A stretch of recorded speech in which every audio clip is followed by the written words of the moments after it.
Hello friends, welcome to రుచి వంటిల్లు. ఈరోజు మనం వంకాయ కూర చాలా టేస్టీగా ఎలా తయారు చేసుకోవాలో చూద్దాము. ఎప్పుడూ చేసుకునేలా కాకుండా ఈ వంకాయ కూరను ఇలా ట్రై చేసి చూడండి. అన్నంలోకి కలుపుకొని తినడానికి చాలా బాగుంటుంది. చేసుకోవటం కూడా చాలా ఈజీ. సో లేట్ చేయకుండా వీడియోలోకి వెళ్ళిపోదాం.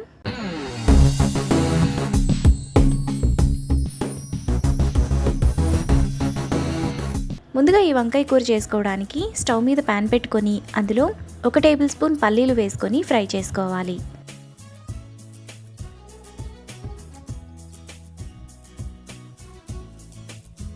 పల్లీలు వేగిన తర్వాత అందులో 2 టీ స్పూన్ల పచ్చిశనగపప్పు, 1 టీ స్పూన్ జీలకర్ర, 1/2 టేబుల్ స్పూన్ ధనియాలు, 8 ఎండుమిరపకాయలు, 2 టేబుల్ స్పూన్లు పచ్చి కొబ్బరి ముక్కలు వేసుకొని మీడియం ఫ్లేమ్లో బాగా ఫ్రై చేసుకోవాలి. ఎండుమిరపకాయలు వేగిన తర్వాత 1 టేబుల్ స్పూన్ నువ్వులు, 1 రెమ్మ కరివేపాకు వేసుకొని ఫ్రై చేసుకోవాలి.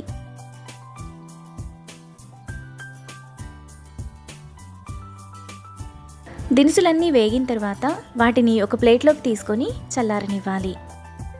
దినుసులు చల్లారిన తర్వాత మిక్సీ జార్లోకి వేసుకోవాలి. ఇప్పుడు 3 వెల్లుల్లి రెబ్బలు వేసుకొని కొంచెం బరకగా మిక్సీ వేసుకోవాలి.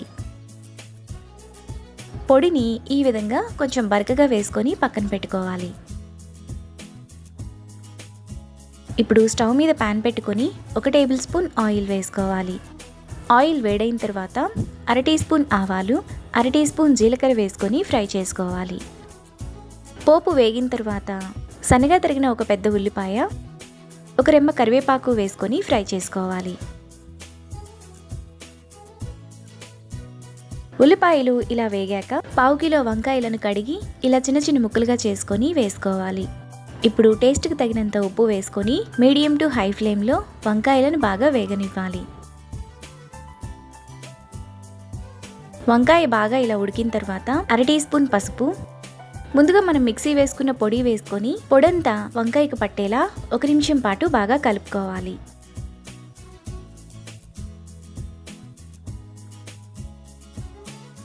ఇలా కలుపుకున్నాక మూత పెట్టి మరో నిమిషం పాటు సిమ్ ఫ్లేమ్లో ఉంచాలి. 1 నిమిషం తర్వాత వంకాయ కూరలో 1/2 టీ స్పూన్ గరం మసాలా, సన్నగా తరిగిన కొత్తిమీర వేసుకొని కలుపుకోవాలి.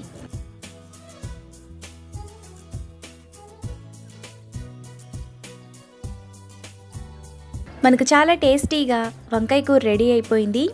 ఇప్పుడు బౌల్లోకి తీసుకొని రైస్ చపాతీతో సర్వ్ చేసుకుంటే ఎంతో టేస్టీగా ఉండే వంకాయ కూర రెడీ. ఈ రెసిపీని మీరు కూడా ట్రై చేసి మీకు టేస్ట్ ఎలా కుదిరిందో నాకు కామెంట్స్లో షేర్ చేయండి. ఈ వీడియో కనుక మీకు నచ్చినట్లయితే లైక్ చేసి, షేర్ చేసి, సబ్స్క్రైబ్ చేయండి.